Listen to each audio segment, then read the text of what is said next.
Well, it's about that time for Ready, Set, Real Estate. So excited to share with you that I was featured on the new Black Wall Street All right, we with live my right now. I'm brother trying to get and to it. friend, See the. Evan Jefferson. I was Okay, featured as there we one go. of the queens, if you will, as part of his All right, special my beautiful people, show, man. Thanks so much for Black joining us here in Woman just a second. We Wednesday. are And with that, hitting we that wanted to make sure that we were able to share share button and the all that good stuff. We're gonna throw invaluable it on here. content that I covered on Hopefully, student you guys loans, will do the same. We'll get OPM, started in just a credit second. reporting, and much, much more. Enjoy the show.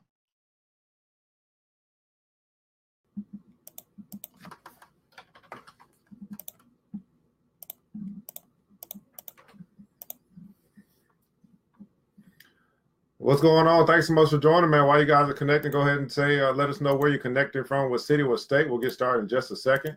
What city, what state, what country, quite possibly. What's going on, Melanie Peters? Vet Mo. Thanks so much for joining. And we'll go here.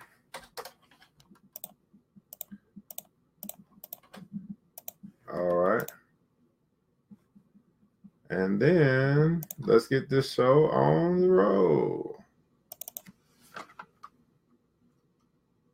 The new Black Wall Street. Real life, real wealth, real life. Economic empowerment, real tips, insight on the new Black Wall Street. It's on the new Black Wall Street.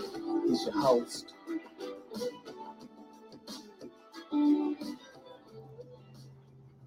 All right, my beautiful people, man. Thanks so much for joining us here today on the new Black Wall Street. We present a special for you on Black Woman Wednesday. That's right, Black Woman Wednesday. This is just our time where we share our appreciation and our love for the Black women in our community. Of course, we got so many phenomenal sisters that are absolutely doing their thing. I get a chance once a week to kind of just bring some that I know to the forefold and let you guys just give you a chance to know them. But of course, in the comments below, what we'd like for you to do is go ahead and let us know what you love and appreciate about the Black woman. This is our time to actually have a praise party, time for us to uplift and inspire, encourage, and all that good stuff. And quite honestly, guys, if this was something that was going to be negative, it'd probably be a whole bunch of people that are watching. But because we're going to do something positive, what I found is that we have to be a part of the change that we like to see. If we want our culture to change, then we must be the person that changes it first. It starts with I, and then it goes to we. Let me say that again for the people in the back. It starts with I, then it goes to we. What I found is that too many of us are waiting on somebody else to do something instead of us doing it ourselves. And that seems to be the biggest dilemma, the biggest issue, the biggest problem as it relates to the Black community. But we can begin to solve that today. We can be our own media. We can make something like this go viral if we like to do that, if that's important to us, that we share the good news, so to speak. And so I want to make sure that you're a part of that. So thanks so much for being with us here tonight on Black Woman Wednesday. This is also brought to you by the Black Billionaires Club. That's right, the Black Billionaires Club. You have an opportunity to be a part of that, where we have financial literacy nights each and every week. We have personal development nights each and every week, investment education nights, which is actually going to be tonight after this show each and every week, and then also business development nights each and every week as well. So you have an opportunity to learn about money. You have an opportunity to learn how to make your money work for you. You have an opportunity to become the best version of yourself that you can be. You also have the opportunity to build a business or expand your brand and learn how to do that in a way that you can go from small business to big business. All for as little as $20 a month. You have that opportunity. It's all about what you decide to do with that $20. Now, most of us are going to keep spending it and kind of letting it fly away. Only a few of us are actually going to invest it and become the best version of ourselves that we can be. You can simply go to www.theblackbillionairesclub.com, www.theblackbillionairesclub.com, learn more about it, make a financial decision that can change your life forever. If you're watching right now, you are already a BBC. Remember, go ahead and put in console hashtag BBC. That's right, hashtag BBC. Of course, I'm ERGJ, your certified financial educator. Let's see who's here today. You got Vet Mose up in the house. Hello to your brother. Thanks so much for joining. I think this is the brother. Thanks so much for joining. Melanie Peters in the house.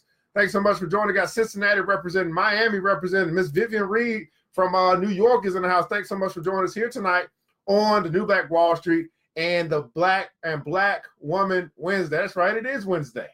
Yep, it is Wednesday. What a wonderful Wednesday it is. And we got a wonderful show lined up for you tonight. We're actually going to be having a little conversation about real estate and this whole thing called graduating with real estate. So I'm excited to talk about that. Oh, sister, I'm sorry. Vetmo sister. What's going on, sister? That's right. In the comments below, man, go ahead and let us know what you appreciate, what you love about the Black woman. As we bring our guest on here tonight, we've got a special guest with us, my sister, all the way on the West Coast. I'm on the East Coast, but we do. Okay, here she go, coming back. Hopefully she's coming back. She's been having a problem with her camera, by the way. So that's why we was a little bit late getting started. And it looks like her, oh, there she go. All right, it's back. She might be having some internet issues. I'm not quite sure. All right, she's back, man. Let's go ahead and bring in my sister from the West Coast. Of course, I'm on the East Coast. We still do damage together because we rock and we work together. Man, my sister, Miss Lisa Puerto, is in the building. It's a phenomenal day on this phenomenal planet. What's going on, sister? Well, yes, it is indeed. Hello, beautiful souls. I should say beautiful billionaires. Yes, it is. It is a productive and a beautiful day on this phenomenal planet. Evan, how are you? Man, I'm doing absolutely phenomenal, man. It's a great day to be here, a great day to be alive. This is what we do. Thanks so much for being here, man. There's some people that might be connected to us here today that don't quite know who you are. It could be their first time being introduced to all that deliciousness over there. If you could let people know who you are, what you do, and why you do what you do. That is so funny. So for those of you who are new to me, say hi, say hello. I am Lisa Porto, also known as Super Agent. I'm an international speaker, public educator, agent trainer, and active licensed California real estate professional, creator and founder of Real Estate 100 Youth Foundation, which is our country's first real estate focused nonprofit for the youth and young adults. I teach, we seek to empower our youth ages 11 and up with real estate terms, concepts, and careers as an alternate pathway to success. I'm also a host of Ready, Set, Real Estate, which is our featured show on our radio podcast that is also available everywhere. And I also do personal development through our bonus series called Shift Your Thinking, and creator and founder of many things, Property Owners EDU. I can go on and on, webinars, workshops. So if you don't know, you better know. You ever, Lisa, you ever thought, of course, this is my sister, man, we just have candid conversation. You guys get an opportunity to what I call next level conversation. You get a chance to be a part of this tonight. And so I'm excited about that. Well, as you were listening to that stuff, all these, you ever feel like, hey, you know, the list just keeps going on and on? Yes. My goodness. Like, my goodness. We done created and done built so much stuff that the list just kind of, it never ends, man. That's absolutely right. I can't imagine if I had to have somebody read my bio. Like, I don't even know where to stop. Right. And that's funny because I thought about the other day as I was creating a presentation, and I'm finding myself truncating, like making the list smaller. But let me say this, for those of you who are listening, let's get rid of that old massa mentality, because we have to let people know who we are and what we have accomplished. And that is one of the things that I keep stepping more into, because it's easy to shy away. And I think that's just genetic, you know, especially as a people of color. Our parents, our ancestors would keep, you know, we say, oh, no, he don't know nothing. She don't know nothing. She just dumb anyway. That was a way to protect us from the slave masters so they wouldn't beat us and kill us. And so that has been genetically passed down.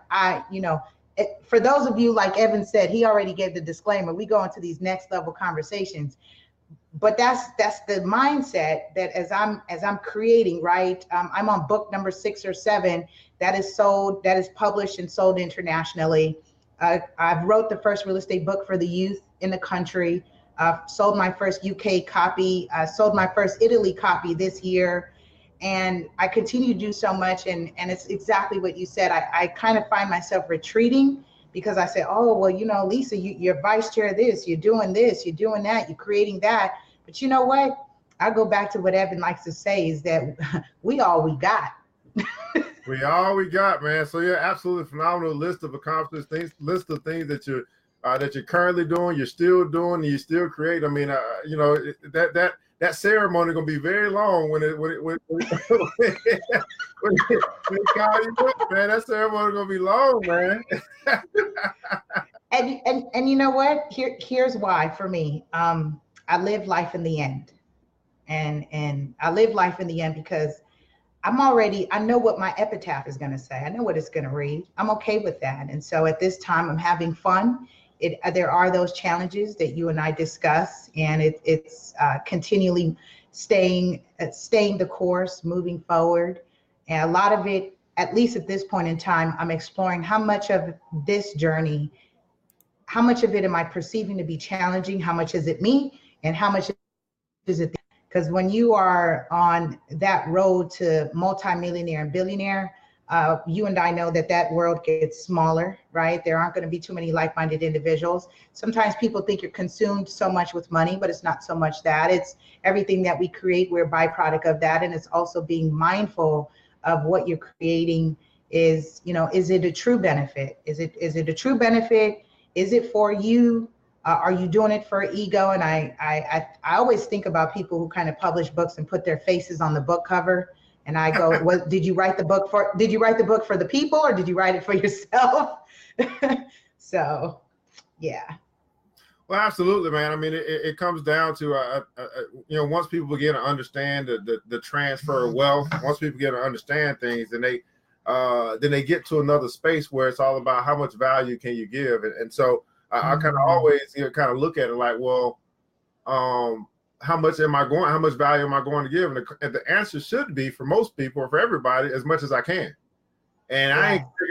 I haven't quite got to the inexhaustible stage. I haven't got to the place where I don't have more to give. So way more value coming out of me, way more value coming out of you, and it just comes down to giving as much value as you can, and the money just happens to follow.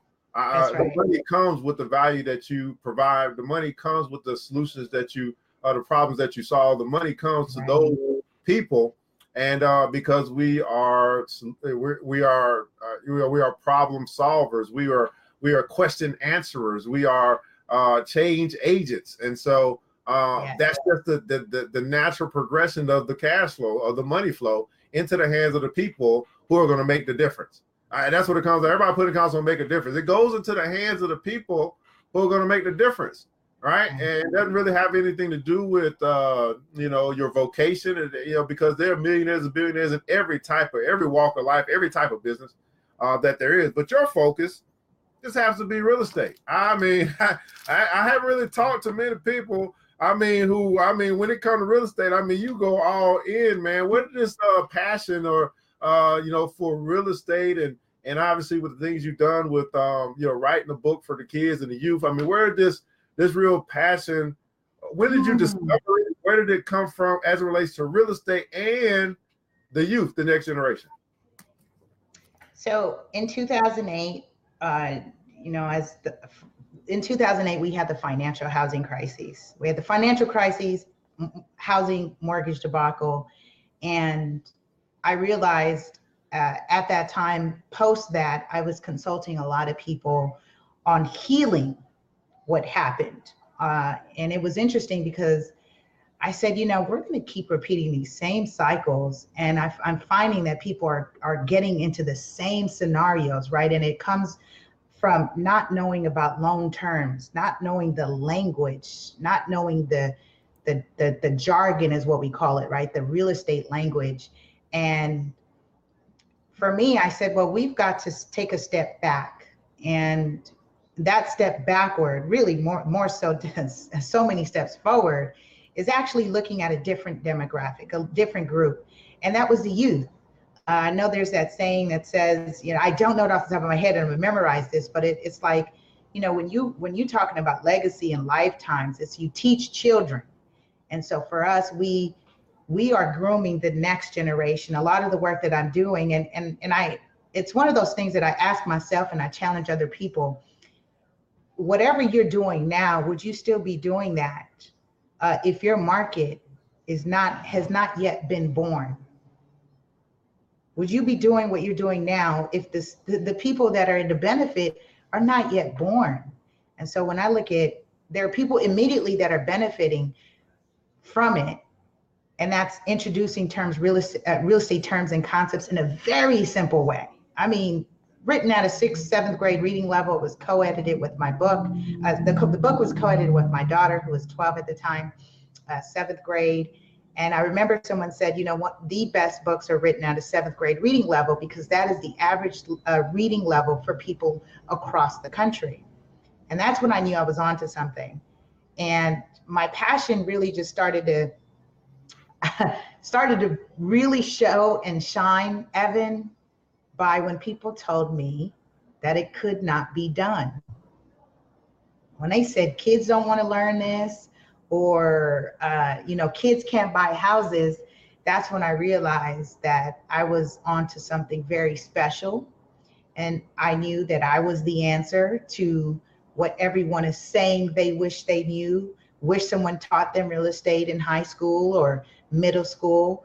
And that wish became in the form of Real Estate 100, which is our movement, our book series, and now our nonprofit organization, Real Estate 100 Youth Foundation. And that passion just continues to really move forward when I've really now had the benefit to travel places I would have never traveled before. I've come out to support ERGJ and the youth financial literacy that you do, and touch lives that I wouldn't have been able to touch before. So that invigorates me. The wild idea concept, I give divine credit, because we are co-created beings, we're divine beings. And that download may have come to many people, which I've often heard it from industry colleagues that said I had the same idea. And we can expand on that if you want when people do that. I have the same idea. And what is it that distinguishes you from somebody else that had the same idea? Because we see that a lot. True? Absolutely. I was just going to ask you about that. I want to just say shout out to those that are listening. Melanie, Wakita, Vivian, thank you all for tuning in. For those of you that are tuning in as well, make sure you hashtag replay on the show. We're going to repurpose this on Ready, Set Real Estate so my listening audience can hear, because we're going to, I know the direction we'd like to go into is touching on the student loans, Robert F. Smith. And I'm going to give some free game tonight for those who are paying attention, Evan. We're going to bless some folks tonight with some free real estate game, some free 99, because all we're asking you is to share and empower each other. And what I realize is I continue to, and Evan and I talk about this, is really simplifying things. A lot of the things that we're thinking, you guys, we're overcomplicating a lot of this stuff, and it's so simple. It's just down to the basics. So before I jump into that, I want to touch on that when we talk about ideation.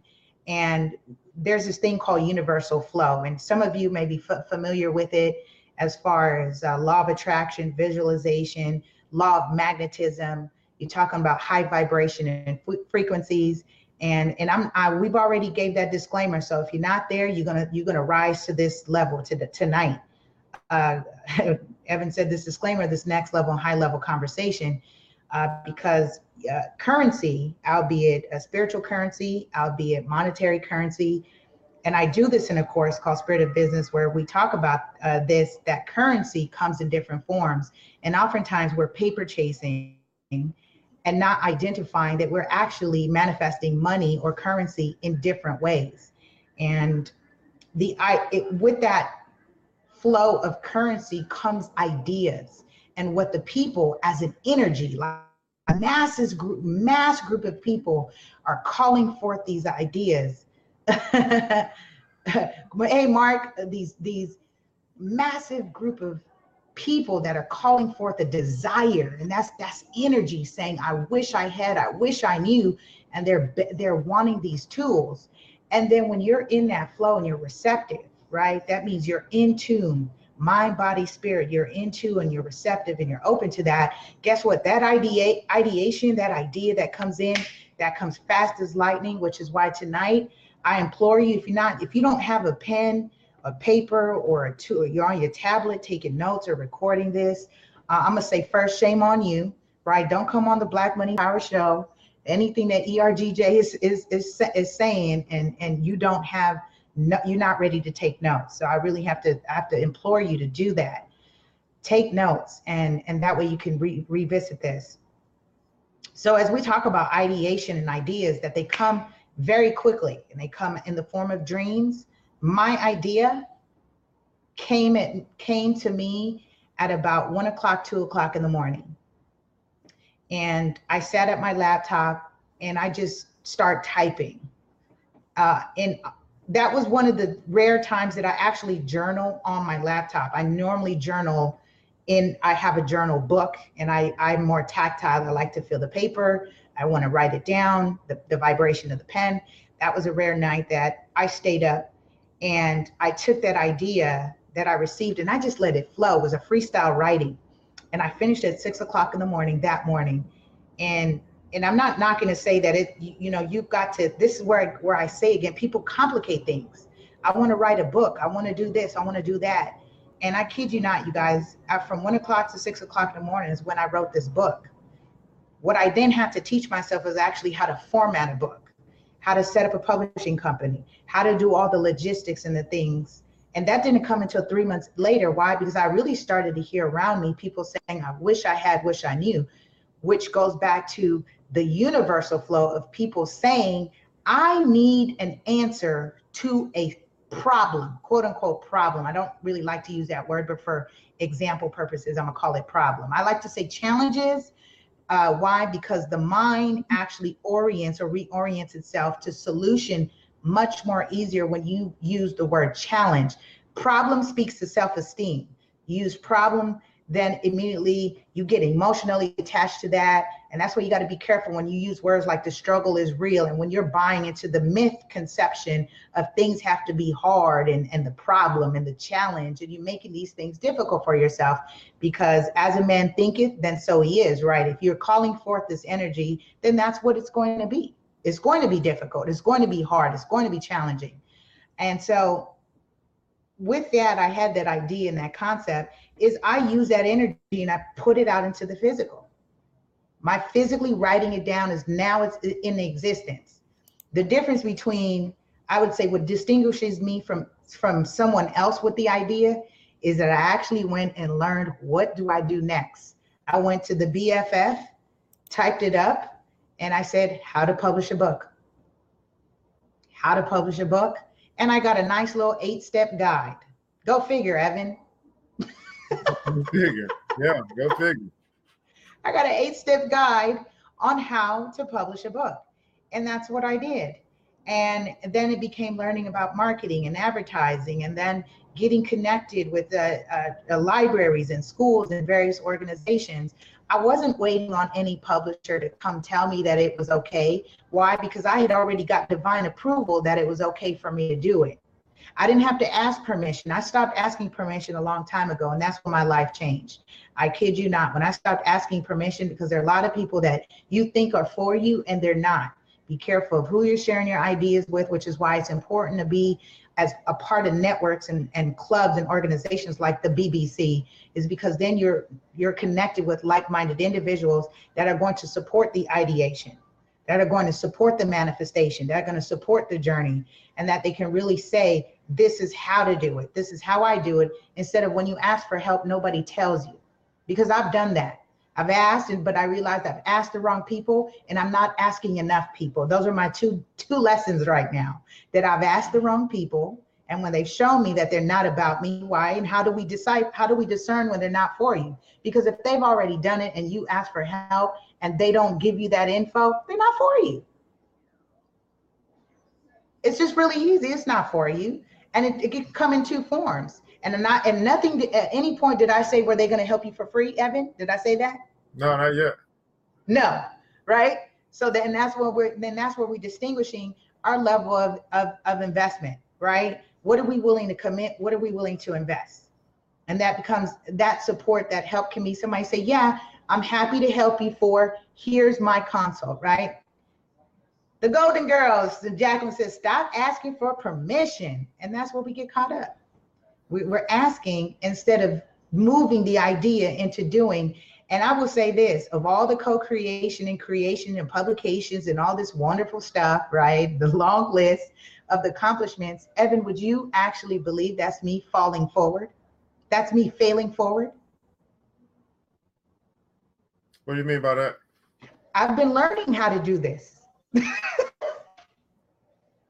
Every expert was once a beginner. And I go, oh, first book, I learned how to do it. Guess what? Now I have the formula. It becomes easier. Now I'm $6 in, right? I'm ebook now, course creation, presentations. I have the tools. I've learned, and I'm learning to perfect that. But guess what? I had to get out my own way by continually asking people, begging people. And we get caught up with that old mentality. When I step in a room and people ask me who I am, you better believe I say I'm super agent. That is my trademark. That is my federal trademark. I invested money in that. I invested time, and I have shown and proved that that's my trademark represents something unique that no one in the industry has ever done. I can own that. And that's actually a part of legacy as well. I find it, yeah, I got a couple of things to say about that. When you said stop asking for permission, the first thing I thought about was what if Noah had to ask all the people of the earth for permission to build the ark? Y'all think I should build this boat? Or whatever, right? That'd be interesting. Then second, you mentioned this word freestyle. Everybody put in comments on freestyle. I find that a very interesting word because as people may get these unctions, these ideas, these dreams, these goals, it really requires you to be free to accept them, right? I find that being caught up in the daily minutia of things, whether it is, hey, I go to work, I get up at 7, I go to work. I come home at 5, I, take care of the kids, I eat dinner, I watch a little TV, I go to bed at 11, and then I do it all over again. Like, when are we actually open to freestyle? You see what I'm saying? So whereas, man, how dare God interrupt me at 1 o'clock in the morning? I'm saying, how dare the creator of all of this that we see and we're around, how dare they interrupt me when I'm trying to get my sleep and I got to go to work in the morning? So being free to receive even the idea itself, or you're going to receive it, but free to accept it and say, man, I just got woke up, versus how dare you wake me up? Right. Yeah, I think that has a lot to play with as well. It tells me that you are in a space that you were open to receive, or you're not. I was, and that's exactly what I shared. In tune, right? I called it being in tune, mind, body, spirit, ready to receive.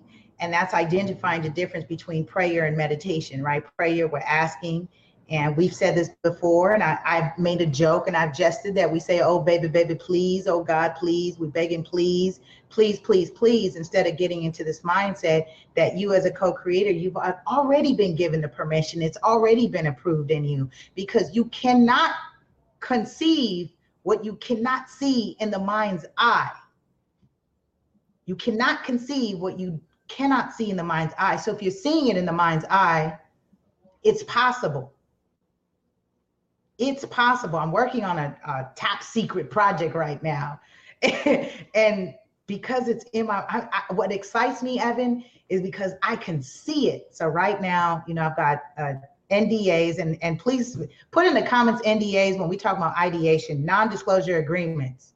Get an NDA when you start speaking to people. You just don't start sharing unless they're in your intimate circle. But when you start pitching and you really need to start building things and creating things, you have to be strategic about NDAs and trademarking, copywriting, and we've covered that before in the past. And those are things that I do offer in a consult, from ideation support to making sure you have all those tools in place to support you moving that forward. I'm okay with signing NDAs because I don't want your idea. I really want to see you succeed, because these are things that I've learned to put forth the NDA and protecting ourselves with it. That way we don't go, oh man, that was my idea and this, that, and the third. It's just you making sure you're putting the tools in place. One of the things that you said, and I it's funny when you said about waking up at 1 o'clock in the morning, because I have a concept. I'm actually working on a business model. I'm reframing a business model specifically because I'm up at that time. And for years, ever since I was a child, my mother has said this, she used to call me Sleeping Beauty because I would be up all night and sleep all day. That's just been my natural clock. And what realizing as an adult, I keep trying to fit in to everybody else's schedule. Rather than, it just occurred to me, right? This is the download that divine source, God, saying, you're not to be fitting into everybody else. You're to be creating something for everyone else that is just like you. Now, imagine how many of us are sitting on this something unique to us individually, our DNA, and we say, what if I create something like this where more people can experience it, right? Because I'm finding interest, and you find those groups of people, those like-minded individuals that are in the same way. You've got a niche market, and niche marketing is so important right now. It always has been. I mean, it's always has been, but it's so much more important. Why? Because social media is now forcing people to be more authentic in who they are in terms of the products and the services that they push, sell, and support. I love what Felicia says. We were already born to success. It's our birthright. That's right. Evan? Yeah, I'm still here. Oh, you were done? I was listening. Oh, you were listening. You were done. I see.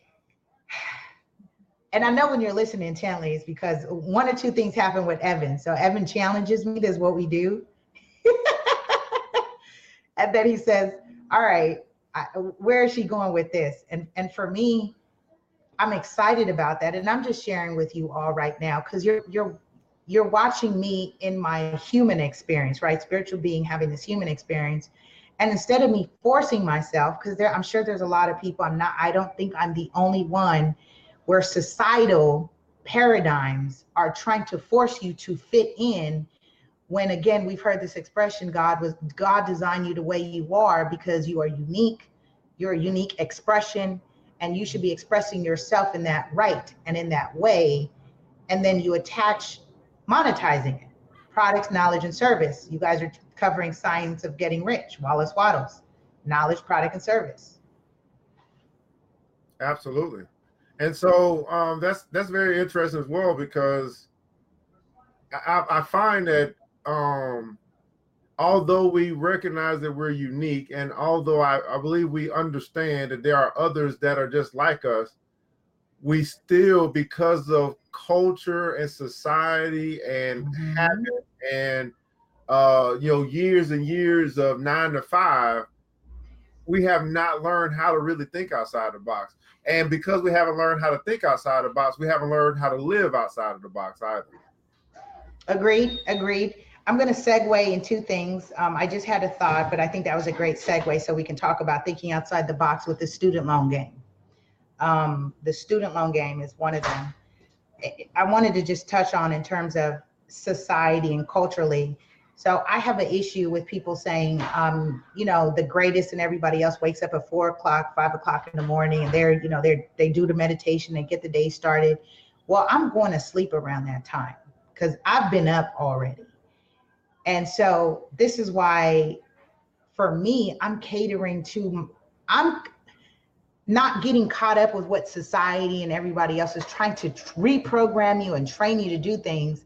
I'm going to challenge that, because I'm saying my clock, my natural energy, this is me doing through my coaches, through my spiritual advisors, through my team that have supported me and continue to support me, have affirmed and said, Lisa, you get your energy from the moon. You don't get it from the sun, you get it from the moon.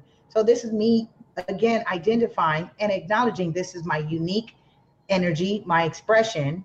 And Evan and I, you and I talk about this, because you're actually going we have a 3-hour time zone. So either I'm up and you're signing off. And I asked you one day, I said, when do you sleep? I said, what time do you go to sleep? You said, when I'm tired, whatever time that is. I think that was a phenomenal answer, because you're like, yeah, when I get up, this is what I have planned, but you go to sleep when you're tired. It's not like this quote unquote set time, which I think was wonderful.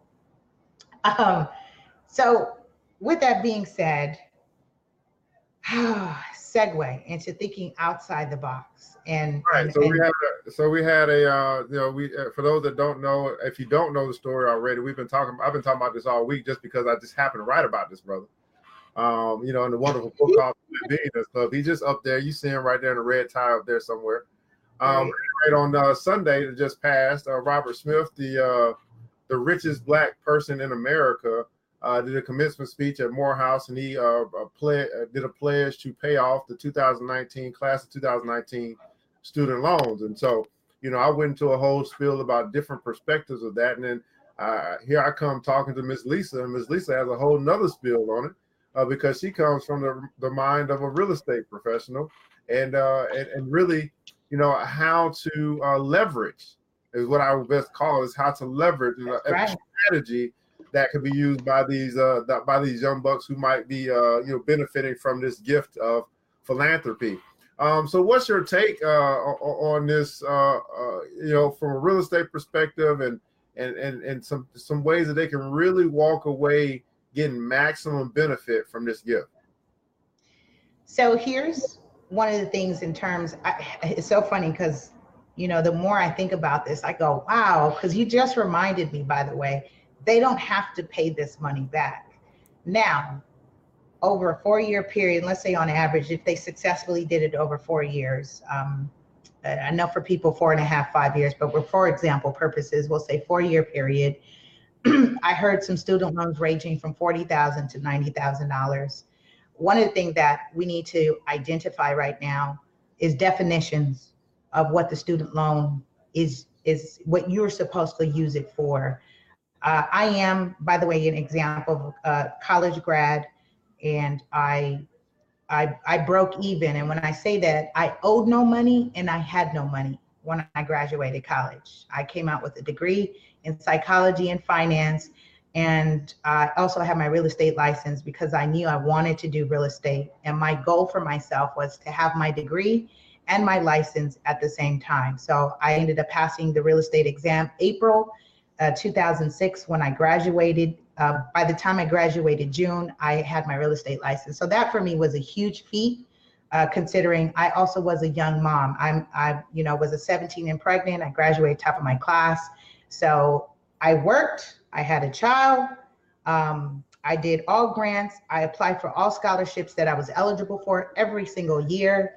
I never took out any student loans. So that's been my personal journey.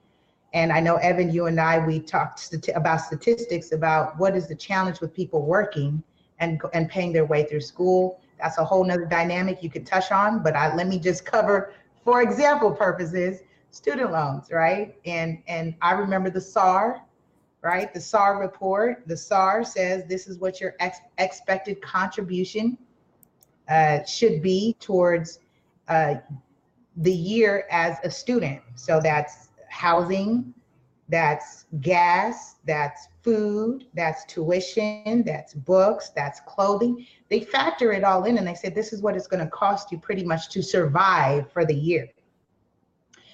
You borrowing money, albeit Pell grants, state grants, various grants, depending where you are, they add that in conjunction with student loans, and there are various types of student loans. And so they put that on a report and say, well, coupled together, this is how much it's going to cost.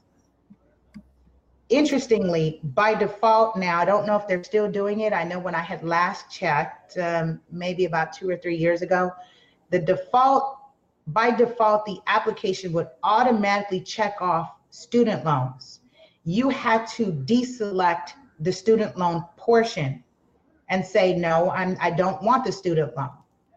So I know when I was still in college, they were doing that. I would have to deselect. I didn't want the student loan of $10,000. I'll take the grant for $3,000. There was another one for $500 or $1,000 just for being a state resident, and so forth. And then that's another thing we need to discuss about non-resident tuition versus resident tuition. Asking ourselves, why are we, we're paying exorbitant amount of money because we're leaving our state and we're being charged a non-resident tuition fee. I don't know if anybody knows that, but I thought let's just discuss this as we're on this topic, because I really want to give you the whole. Wait 1 second. Don't be messing up my how to graduate college debt free presentation. Okay, I won't do that. So I already got all my content together now. You know, they're gonna pay a little bit of money for that one. okay. Didn't I say I was gonna get some free games? I see, and that's the thing. We're chasing titles, we're chasing all kinds of stuff instead of Prestige. Prestige. We're coming out with double masters in sociology with $200,000 in student loan. I had a client that had that. No name. I'm not going to name names. $200,000. She went to a very prestigious school. She is a double master's, one in sociology, and makes $68,000. She makes $68,000 a year. Those numbers don't make sense to me. Why? Because here's why. Here's the issue with that. Because our folks are actually using student loans to survive. As long as you're taking 12 to 16 units as a full-time student, you can borrow money. You can borrow money all you want because you're quote unquote an eligible student. Now let's get into the student loan hacking, which what I'm talking about right now. How do we get to year 4 of this game and we at least have some property to show for or be eligible to purchase property? So you're borrowing student loans. Imagine if you saved 1%, 2%, 3%, 5% of that, because you're getting this money every quarter, every semester. And if you were budgeting and saving a portion of that, because again, it said you use it towards housing. We need to expand our definition of housing, because if we're now saving a portion of that towards housing, by year 4, did you know that a lender will give you a credit for employment if you're a full-time student? Meaning you say, hey, I actually wasn't working this last year, 2 years or 3 or 4 years because I was a full-time student. No problem. We'll give you credit for that. Equivalent as employment. Additionally, do you have an offer letter from an employer? You got a job, and I'm not going to touch on the business aspect of it yet. If you're self-employed, that we'll get to that. But let's say you now you've been groomed to be an employee, which some universities are grooming you to do that. There are private universities that are grooming you to be bosses. Are we actually thinking about that when we make those selections? I don't know, but I know those are discussions I have in my circle. Evan, your circles, are we looking into that? Are you going to be covering that when you're talking about graduating with no loan? There are some universities that groom you to be bosses, and some they groom you to be great employees. And that's fine. I'm not knocking it because not everybody can do that. I'm saying now that you've graduated, degree in hand, and if you have been saving proportionately X amount, because guess what? The clock to repay doesn't start when? Until when, Evan? About 6 months after graduation. There it is, right? So now you stacked the money. A portion of it is what you should have been strategically doing, and people have done this, and I've showed people how to do this. This is the first time publicly I am saying this publicly. This is the first time I'm saying this publicly. And this is actually a client right now that is in escrow right now that has done this. He's done this. Offer letter. He didn't even have a pay stub yet. He had an offer letter from his employer saying he's going to make this. The lender calls the employer and does a VOE, which is called a verification of employment. They call HR. HR says, yes, he started effective this day. This is his pay. Here's any bonuses or anticipations of what we expect to do. And the lender factors that in. And he's got his down payment money, right? Because he's leveraging OPM, which is other people's money, albeit student loan or the lender to buy a property. It's the same thing. You leveraging other people's money to put yourself in a position. Now, what if we had this wild idea that those who are part of these, these professional, I'm gonna be nice tonight because those who are from frats and sororities and you guys are Greeks, you Greeks. What if you all pull together, you save that portion and you buy your own frat house, you buy your own soror house, because you have to live somewhere. I don't know. I mean, maybe what I'm saying is don't make sense, Evan. Well, so here's the thing. It's not about it not making sense. It's about a change in the ideology, thought process of a culture. I mean, because the very first thing that we have to get into is this four-letter cuss word called saving. Like, to be able to look at something and say, man, if I do this, and then say I'm going to do this, which is save, that in and of itself is the beginning of the process, right? So to especially as a young buck who may not have even been introduced to the concept of financial education, financial literacy, what it means to put yourself in position, how to leverage or use other people's money. I mean, this is really it's not even a wild idea. It's wild to us, right? Mm-hmm. Just Right. because I remember, Lisa, that and it's very interesting. It's just kind of off topic, but on topic. When I first started getting my taxes done, when I first got into the realm of adulthood, I remember going to some Asian tax professionals, and they were the only ones to ever make suggestions of what I should do with my refund. And they would say something like, go ahead and pay off the house. Go ahead and add $2,000-$3,000 on the house because I'm getting $4,000, $5,000 back. Of course, me, in my ignorance, I ain't thinking nothing about paying off the house, right? But they were the only ones to really even say something about, here's some suggestions of what you should do with this money that you're going to get back, called a tax return or a refund. And so even this as a concept, that's really not a wild idea, but it still factors around some of the same disciplines that you're going to budget, right? You're going to live below your means, even if that means isn't a job, but it's other people's money. That you're going to save a percentage of what comes in, because student loans don't come in a big lump sum. They come in quarter after quarter, right? Or whatever, however that payment into you is. And it also ventures to say that you don't have to spend every dime of what you receive as far as the loan is concerned. Right. So it's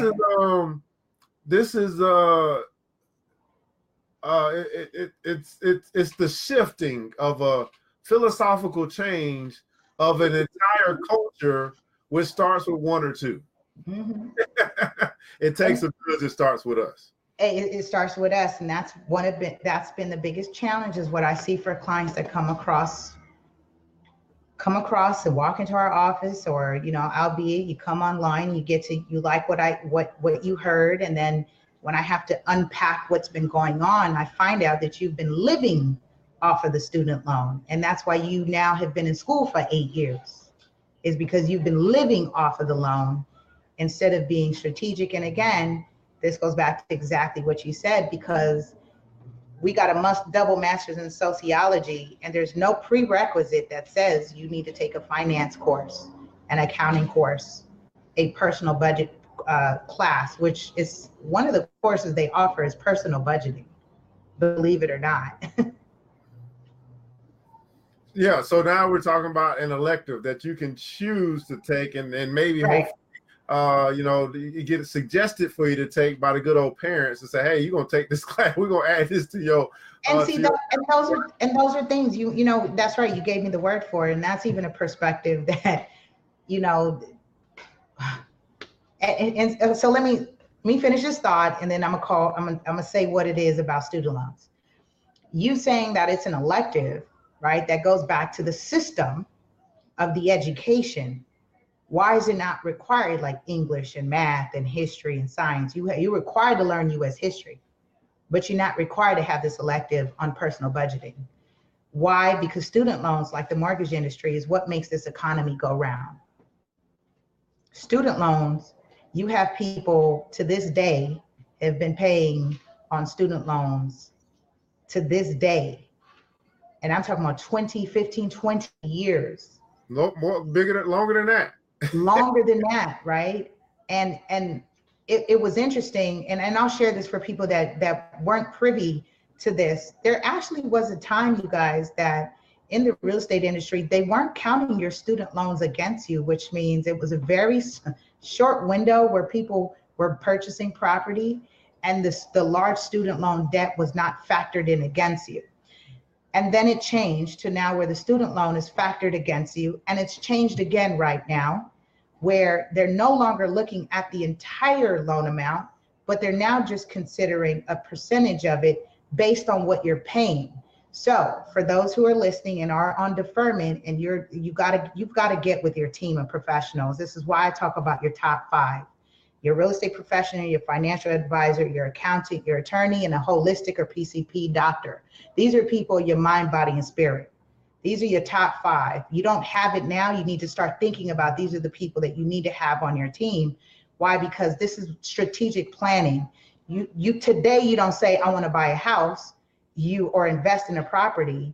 That's strategic planning, especially from a tax planning standpoint. For those people who are not ready, albeit you're self-employed, you've got to have those numbers reflect a certain amount, and that takes time. That's a 2 to 3 year tax period, because the lender, if you're not buying cash, and if you're in a state where you need to borrow, and I'm gonna be mindful of that. There are some states that you can still purchase reasonably low, and I know that's relative to income and wages and of that locale.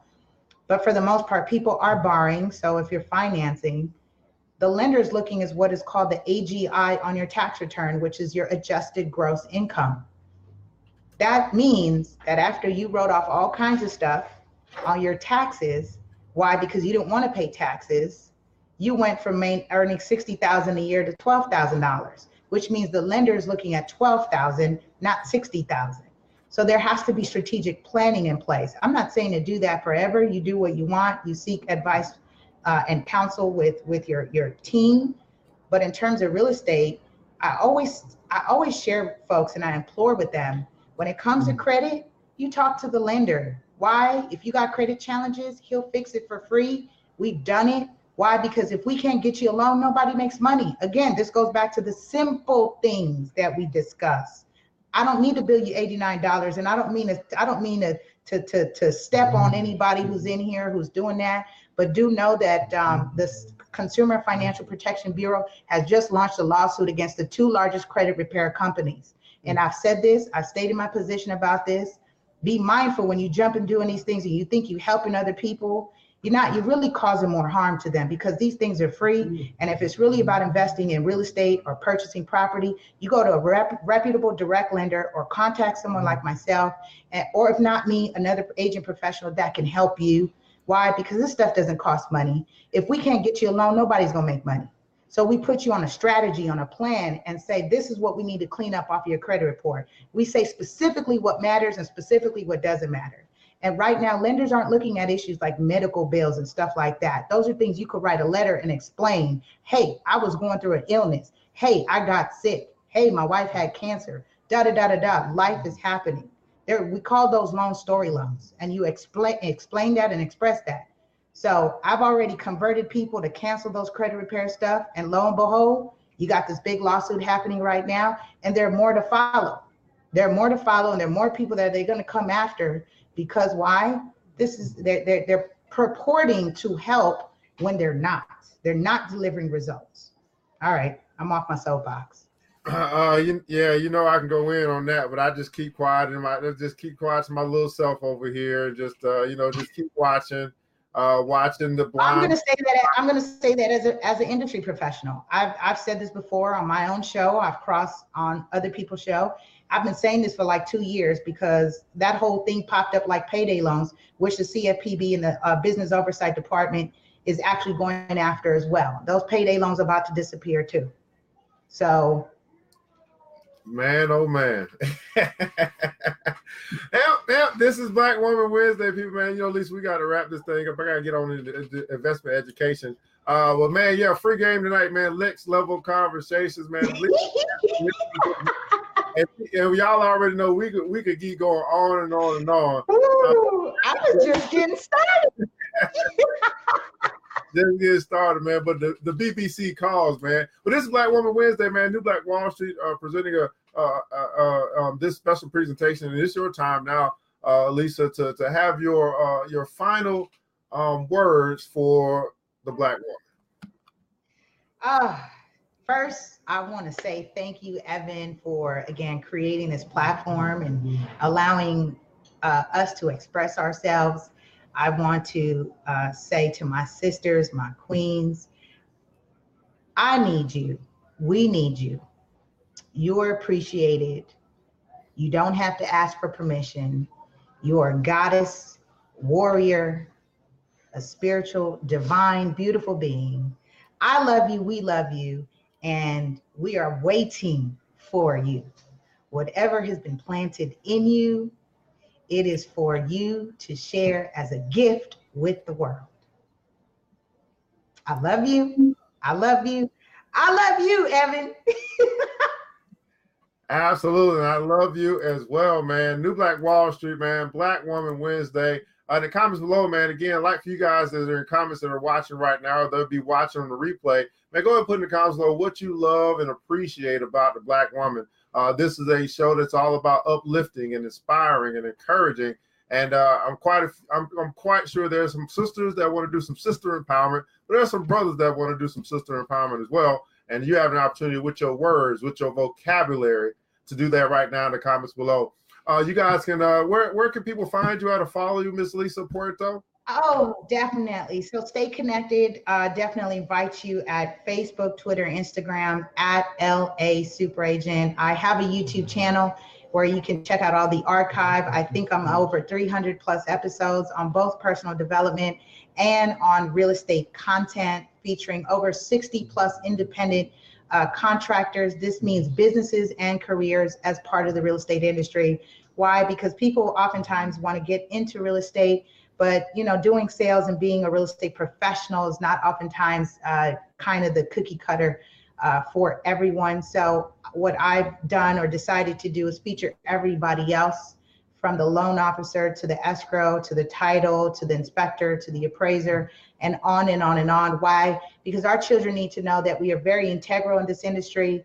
And if you leave it up to mainstream media, we don't exist. But it took somebody to lay the floor, to run the roof, to run the electrical, the plumbing, the lighting, every single aspect of real estate. Even the trucking industry is part of real estate because they excavate the land. So we are very integral, and we need to be in those positions.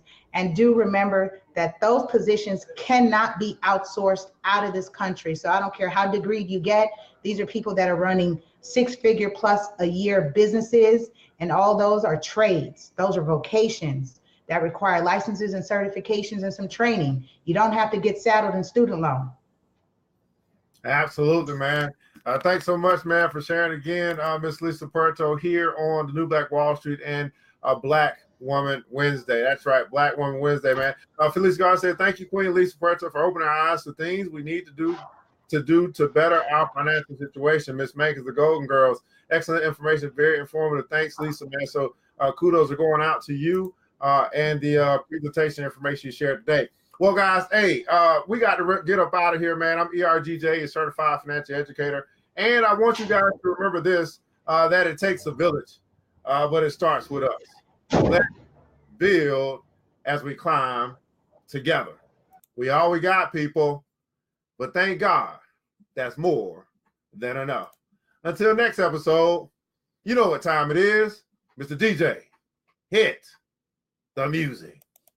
The New Black Wall Street. Thanks you for joining the show. We gave a lot of great tips, but it's time to go. Take the knowledge we shared, hope you use it and grow. We will see you all there at the next episode of The New Black Wall Street. The New Black Wall Street.